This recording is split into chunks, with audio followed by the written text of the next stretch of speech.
कपासी पंचायत रे गोटे महामिश्रण पर्व यहाँ है मिश्रण पर्व न महामिश्रण पर्व आज समस्ते एकाठी होती समस्ते आज मिशिंट सबू दल मिशिंट समस्त गोटे लक्ष्य है आम कपासी पंचायत उन्नति केमती हम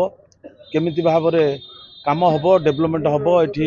ये सब चिंता नहीं कि गोटे कपासी पंचायत मुझे आज जो मिश्रण पर्व लक्ष्य कली जो मैंने सब मिसिले निश्चित भाव में आम पंचायत गोटे भाईचारार पंचायत निश्चित भाव में भाईचारार पंचायत गठन आज जाण है आउ गोटे आदर्श पंचायत कपासी पंचायत नियाली निर्वाचन मंडल भल आदर्श पंचायत गोटे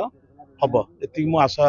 रखुची निश्चित मु स्वीकार करुच्ची आज जो मिश्रण पर्व में आमर जमी तुहुड़ी पहंगा कृष्ण प्रसाद माधव बाहरणा सब पंचायत उपर निश्चित भाव में विभिन्न पोखरी गाँव भी प्रभाव पड़ो आउ समस्त बर्तमान गोटे लक्ष्य नियाली निर्वाचन मंडली रे जो मिशुंट केवल गोटे लक्ष्य मिशुंट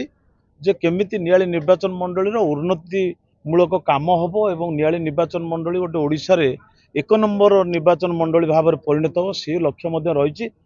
भारतीय जनता पार्टी एवं आमर प्रिय यशस्वी प्रधानमंत्री नरेंद्र मोदी नीति आदर्श जो आज विश्वगुरु हवा जाऊँच भारत वर्षर जो विकास वर्तमान जो अग्रगति चली हाँ से सबू जिनस को लक्ष्य रखिकी आज समस्त भारतीय जनता पार्टी रे सामिल होती भारतीय जनता पार्टी नियाली निर्वाचन मंडली रे दिन को दिन बहुत संगठन सुदृढ़ होची आगो को देखिए आपण बहुत सुदृढ़ हम। सौम्य रंजन नायक सरपंच कपासी पंचायत आज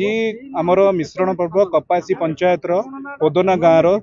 आमर बरगछ मौल पड़िया अनुष्ठित होता जो थे आम अंचल लोकप्रिय विधायक मान्यवर छवि मल्लिक लिटू भाई आमर राजनीतिक चाणक लिटू भाई आलोक भाई आम पंचायत समिति सभ्या ए माने समस्ते उपस्थित थिले एमानक उपस्थिति रे आमर पोदनार वरिष्ठ समाजसेवी शरद चंद्र मल्लिक एवं आमर एक्स चेयरमैन प्रकाश चंद्र सेट्टी एवं कोरकोर टोटाल 3टा जाक वार्ड रु समस्ते अमृत राउत मु बहुत पिलांकर ना मोर मन ना पूरा टोटाल एंटायर कोरकोर आज समस्ते मिशिचंती कपासी आमर मुरबी रामचंद्र महांती से आज आम संगे मिशिचंती एवं आज कपासी पंचायत एका प्रकार के खूब सुंदर भाव में संगठित होईची एवं मान्यवर विधायक हाथ मुठा को टाण करिची। कपासी पंचायत होउची आमर 22 मौजार केन्द्रबिंदु कपासी पंचायत मिश्रण पर निश्चिंत आम 22 मौजा एवं नियाली ब्लॉक रे निश्चिंत यार प्रभाव पड़ो एवं आमर लोकप्रिय विधायक छवि मल्लिक हाथ मुठा टाण हम पूर्ण आम कपासी पंचायत रु 150-200 रु ऊर्ध्व बीजेडी कर्मी बीजेडी दल छाड़ी मान्यवर विधायक नेतृत्व रे आज बीजेपी दल रे योगदान करचंती। एक्चुअली मु बीजेडी रे थिली श्रीजुक्त ऑनरेबल एक्स चीफ मिनिस्टर नवीन पट्टनायक आदर्श अनुप्राणित होती